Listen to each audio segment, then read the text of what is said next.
Oui, bonjour Rudy.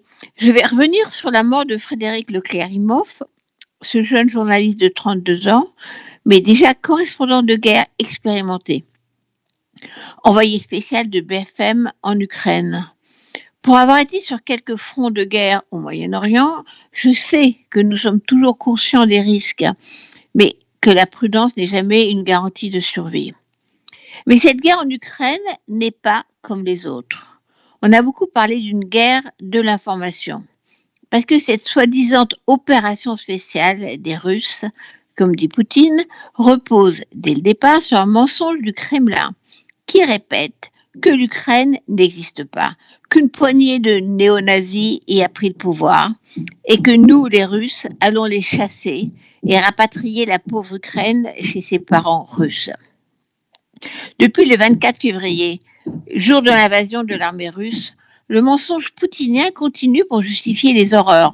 Et c'est grâce à ces centaines de journalistes étrangers et ukrainiens qui prennent le risque d'être blessés ou tués que chaque jour la vérité peut être montrée au monde.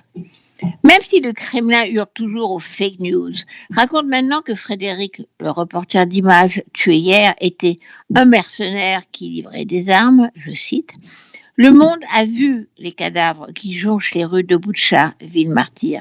Sait que des femmes, des petites filles ont été violées, torturées et assassinées par les soudards de l'armée rouge.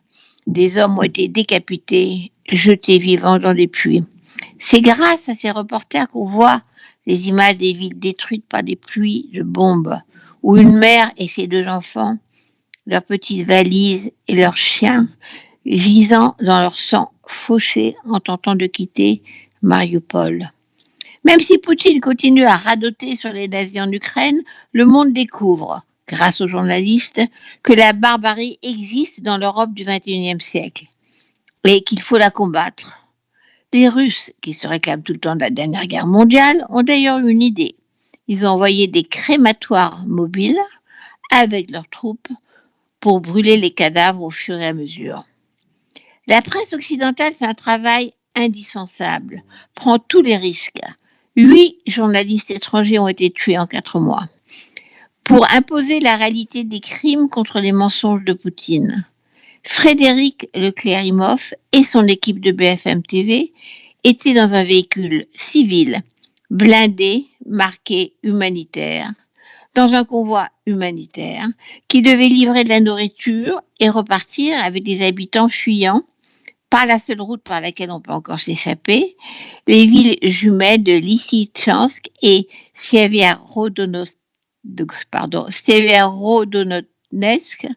au Donbass, bombardées sans interruption par les Russes, encerclés, sur le point de tomber. Les Russes ont visé la camionnette malgré le signe humanitaire, tuant Frédéric touché au cou, entre son casque et son gilet pare-balles, par un éclat d'obus. Hier, notre nouvelle ministre des Affaires étrangères, Catherine Colonna, était en Ukraine quand elle a appris la mort de Frédéric Leclerc-Imhoff. Elle est la première dirigeante française à se rendre à Kiev quand le secrétaire d'État américain Anthony Blinken et la présidente de la Chambre des représentants Nancy Pelosi, la présidente de la Commission européenne Ursula von der Leyen, le premier ministre anglais Boris Johnson, le premier ministre espagnol, la première ministre danoise, le premier ministre portugais, etc., sont déjà venus et ont apporté leur soutien au peuple ukrainien. Aucun ministre français jusqu'à hier, pas de président non plus. Le gouvernement français rend maintenant hommage à ces journalistes français qui, eux, sont là, dans l'Ukraine, sous les bombes, depuis le premier jour. Emmanuel Macron déclare qu'ils ont le soutien inconditionnel de la France. Quant au soutien aux Ukrainiens, les canons César français sont finalement arrivés en Ukraine face aux criminels russes.